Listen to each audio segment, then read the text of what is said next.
여러분 안녕하십니까. 오늘은 자유한국당 당대표를 맡고 있는 황교안 대표에게 한마디 하고자 합니다. 다행히 삼선 의원인 김세현 의원이 스스로 불출마를 선언하면서 여러분이 아시는 대로 자유한국당의 해체, 그 현역 의원들의 불출마를 강력히 권고했습니다. 그것이 아마 그분 한 사람의 뜻이 아니고 자기 나름대로 다 체크를 해서 자유한국당을 사랑하는 많은 보수 인사, 보수층의 의사라고 확인한 후에 그런 얘기를 한 것이라고 믿어지고 또 그것이 사실인 듯 합니다. 저도 마찬가지고요. 근데 황교안 대표는 지난 2월 달에 취임해서 벌써 10달 가까이 됐습니다. 상당한 시간이 흘렀는데 만약 선거가 눈앞에 다가오는 지금 상황이 아니면 좀 더 기다려줄 수도 있을 것입니다. 그러나 지금 상황이 너무 다급해서 정말 보수층 지지층에서 보수층의 대표하는 정당인 자유한국당의 당대표를 그만둬라, 사퇴해라 이런 말을 하고 싶은 사람이 없을 겁니다. 저도 무척 망설이다가 이 말씀을 드리는데 그러나 상황이 너무 다급합니다. 이 황교안 대표가 처음 등장했을 때는 나름대로 뭐 유력한 대권 후보로도 보이고 기대를 모긴 했습니다만은 그것은 처음 한두 달 내지 두세 달이고 시간이 갈수록 황교안 대표는 오히려 자유한국당에 부담이 되는 걸림돌이 되는 존재가 되고 말았습니다. 흔히들 하는 얘기로 황교안이가 왜 이렇게 안 뜨느냐 이런 얘기를 많이들 나누고 있죠. 참 안타까운 일이에요. 조국이 사태, 문재인 정부에서 얼마나 많은 잘못이 있습니까? 조국이뿐이 아니라 여러 가지 잘못을 저지르는데도 항상 여론조사에서 가장 더불어민주당에 접근했던 것이 조국 사태가 피크에 올랐을 때 9%까지 접근했을 뿐이지 그 전이나 그 후는 계속 15%에서 20% 뒤지고 있습니다. 그러니까 단 한 번도 자유한국당은 이 실정을 거듭하고 있는 더불어민주당을 앞서지 못하고 있는 거죠. 바꿔 말하면은 박근혜 전 대통령 탄핵과 더불어 이 당도 사실은 탄핵되고 말아가지고 이 존립의 의미가 없어진 겁니다. 그러니까 해천모의라 하는 국민의 뜻이 계속 나오는데 그 국민의 뜻을 모르고 또는 알더라도 눈 감아버리고 저렇게 버티고 있는데 제가 이 시간 프로그램에서 다룬 일이 있습니다만 이대로 나가면은 자유한국당은 4월 15일 총선에서 승리는커녕 3분의 1 의석을 건지기도 불가능합니다. 그런데 어떻든 다른 사람도 퇴장해야겠지만 당을 이끌고 있는 황교안 대표는 대표니까 책임을 안 질 수가 없고 더구나 급한 것은 빨리 다른 사람을 내세워서 이 당을 끌어나가야 되고 이 당을 끌어나가는 표보다는 이 보수 세력을 끌고 나가야겠습니다. 지금 이 나라의 야당은 자유한국당이 아니고 아시는 그대로 특히 주말 집회에서 광화문에 모여있는 많은 우국 보수 인사 이 사람들이 야당입니다. 이 사람들 덕에 자유한국당은 그냥 지탱이 되고 있는 거지 어느 국민이 자유한국당을 보고서 표를 찍으려고 하는 사람이 누가 있겠습니까? 어차피 선거가 있으면 뭐 제1야당의 보수당의 후보를 찍어주긴 하겠지만은 그것은 그만큼 그 투표를 가는 사람이 열의가 없어요. 지지를 안 하니까. 그러니까 빨리 해체해서 이 지금 야당 노릇을 제대로 하고 있는 이 거리의 투사, 광화문에 나온 투사 중에서 지도자도 찾아내야 되고 그 중에서 지역구에 나올 후보도 찾아내고 또 그분뿐 아니라 더 많은 외연을 넓혀가지고 좋은 분이 있으면 물론 받아들이고 근데 시간이 없으니까 이 황교안 대표에게 정말로 강력히 촉구합니다. 근데 이왕 말이 남았으니 왜 황교안이는 안 뜨느냐 이런 얘기를 또 하니까 아까 말씀드린 배경 사실은 그대로 존재하면서 황교안 개인의 초점을 좀 맞춰보죠.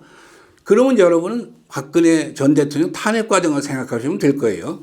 박근혜 전 대통령이 탄핵될 직전에 어떤 상황이었냐면 서울지방검찰청에서 이제 특별수사본을 만들어서 이른바 최순실 사건을 조사를 했습니다.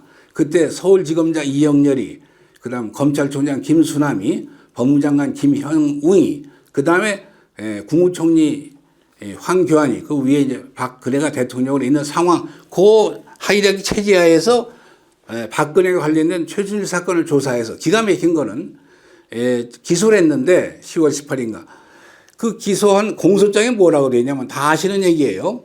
피고인 최순실은 대통령과 공모하여 이렇게 딱 나왔습니다. 피고인 최순실은 대통령과 공모하여 그 대통령은 박근혜입니다. 현직 대통령. 그래서 박근혜는 현직 대통령이기도 하고 등등 이유로 그 순간까지 한 번도 조사받은 일이 없습니다. 조사를 받은 일이 없는 진술도 해본 일이 없는 사람이 최순실이고 공소장에 공범으로 나온 거예요. 그 공범으로 나왔다는 건 이미 조사를 안 받고 피고인이 돼버린 거예요. 기가 막힌 거죠. 근데 그 공소장 가지고서 무슨 일이 벌어졌냐? 국회에서 탄핵 의결을 한 겁니다. 국회 탄핵 의결에서 234표, 200석이면은 탄핵 통과되는데 3분의 2가 200석이니까 300명 의석 중에 234석이 표가 나왔고 또 그 중에 62명이나 한나라당 지금의 자유한국당 의원들이 아시는 대로 찬성했고. 그러니까 이제 그것을 가지고 그 박근혜가 조사받지도 않고 최순실만 조사한 그 상황에서 그걸 가지고서 헌법재판소에 가서 헌법재판소에서 8명의 헌법재판관이 그때 9명 중에 1명 박한철이는 이제 임기 만료로 사퇴하고 이종미라는 재판관이 소장 대행을 했죠. 8명의 헌법재판관이 안 돼가지고 8대 0으로 그 검찰 서울지검에서 수사한 그걸 가지고 박근혜는 한 번도 진술한 일이 없는 채 그냥 탄핵 결의가 돼가지고 대통령 권한 상실하고 이제 국무총리 하던 누굽니까 황교안이가 대통령 권한 대행이 된 거예요. 그러면 여론은 왜 황교안이가 안 뜨냐 그러는데 한번 생각해 보세요. 검찰 수사 과정, 이 황교안이는 검사를 평생 한 사람 아니에요. 검찰 수사 과정에서 황교안 얘기를 한 번이나 들어보셨으면 그때 황교안이 국무총리인데 물론 검찰 수사에는 직접 수사를 관여할 수 없거나 독립성을 침해하면 안 되지만 그러나 검찰청법에 나와 있습니다. 법무장관은 문서로서 검찰총장을 구체사건에 지휘할 수가 있습니다. 근데 그 당시 검찰총장은 김현웅인데 김현웅이라고 그 광주에 유명한 무슨 변호사 아주 의협심 많은 그 변호사님의 아들이 김현웅 법무장관인데 그 김현웅 법무장관은 검찰 수사 방향에 대해서 불만을 품고서 사표를 내버렸어요. 사표 내고 공석인 채 그때 이창재 법무장관이 차관이 대행을 했는데 그때 황교안이는 검찰 수사 과정에서 자기가 평생 검찰에서 지낸 사람이고 법무장관을 얼마 전까지 한 사람인데 한 번도 무슨 움직임이 없었어요.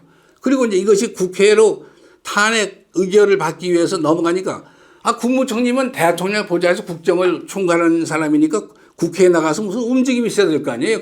이 탄핵 의결이 부당하다든가 검찰 수사가 잘못되다든가 한 번이라도 황교안 얘기를 들어보신 일이 있습니까?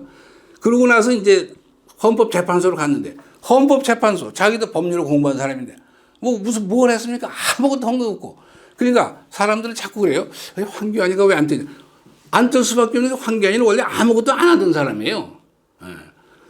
박근혜 탄핵 과정만 짚어보면 됩니다. 그러니까 이미 시중에 널리 소문난 대로 박근혜가 감옥 간 다음에 의자를 넣어달라. 그 허리병이 있어서. 그러니까 황교안이가 그랬다는 거 아니에요. 그 사실인데 밑에도 지시하기를 법대로 해라. 그러니까 법대로 하라는 지시를 내려가니까 이게 무슨 짓인가 해가지고 법대로 하라 그러니까 뭐 넣어주는 게 아닌 것이 법이다. 그렇게 생각해서 의자를 안 넣어줬다는 거고 그 다음에 이제 황교안이가 정권이 바뀌어서 야인이 된 다음에 박근혜를 피고인이 된 박근혜를 교도소로 서울구치소에 찾아가니까 2번에 걸쳐서 또는 소문에 따라서는 그보다도 더 많이 황교안이가 접견을 거절한 거 아니겠어요? 황교안이의 접견을. 그 황교안이가 접견을 못하고 갔는데 그 얘기는 뭐냐면 이 황교안이라는 사람은 이 자유한국당 대표가 된 후에만 액션이 없는 것이 아니고 계속 아무런 액션이 없었던 거예요. 그러니까 사람들이 안 뜬다 그러고 분석을 못 하는데 굳이 제가 여러분을 위해서 분석을 해드린 건데 분석을 해보면 원래 움직임이 없는 사람이에요. 근데 그런 사람이 거리에 투사가 돼서 또 야당이란 건 뭡니까? 나가서 싸우는 건데 거기에 대장도로 살리가 안 맞는 거죠. 맞질 않아요. 전혀 맞질 않아가지고 그 전임자 황교안이 들어오기 전에 김병준이라고 그 비대위원장도 그 사람은 또 노무현이 밑에 있던 사람인데 그 사람도 잘못 데려왔었고 황교안이 잘못 데려왔고 나 망해가려고 그러는지 사람은 구할 수가 없어가지고 결국 이 사람 저 사람 구해봐야 잘못 구해가지고 결국 황교안이도 미스캐스트 저렇게 되고 말았는데 황교안이는 이번에 김세연 의원이 퇴장하면서 불출마 선언하면서 다 같이 물러나자는데 선거에 지고 나면 물러나겠다는데 선거에 지면 안 되지 않겠어요? 그 말이 되는 소리예요. 선거에 안 질려니까 지금 저도 좀 이런 얘기를 하는데 선거에 지고 나면 물러나겠다. 그때는 이미 늦었죠. 이미. 때는 유행가 가사처럼 때는 늦어버린 건데 그러니까 황교안 대표는 그 철없는 소리 하지 말고 지금 당신을 누가 지지합니까?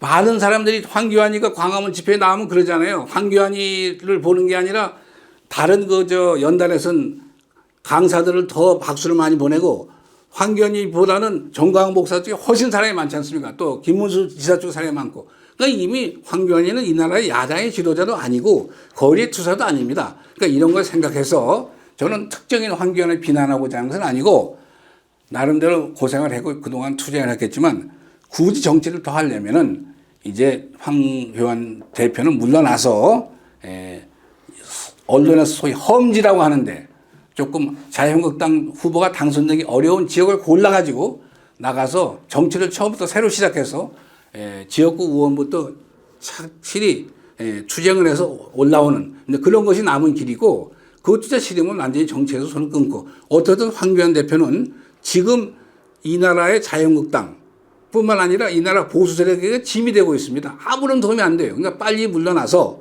지금 급박합니다. 6개월도 안 남은 이 총선에서 만약에 보수 세력에 지면은 별별 희한한 얘기들이 많이 돌아다니잖아요. 3분의 2 의석을 차지해서 더불어민주당이 또는 자기들은 과반수만 차지하고 소위 관제 야당들 뭐 정의당이라는 관제 야당들 있잖아요. 그 당들을 그 휘어잡아가지고 같이 해서 3분의 1 만들어서 낮은 단계 연방제 개헌한다는 끔찍한 얘기가 많이 나오는데 정말 황교안 대표는 나라를 사랑하는 마음이 있으리라고 난 믿고요. 있다면은 빨리 물러나서 자기 분수를 해야 돼요. 자기가 내가 여기 있을 자리가 아닙니다. 자격이 없어요. 이미 10개월의 대표 생활하면서 검증이 됐고 굳이 제가 들지고 싶지 않았지만 분석을 해서 황교안 대표가 박근혜 전 대통령 탄핵 과정에서 한 역할을 보세요. 침묵 일변도 부작위 아무것도 한 것이 없고 그런 사람이 어떻게 지금 나와서 거리에 투사가 되겠어요. 그러니까 그 어려운 일을 하려는 그런 생각은 좋지만 능력이 없는 것이 이미 드러났으니까 황교안 대표는 빨리 물러나라고 독촉에 맞지 않습니다. 네, 감사합니다.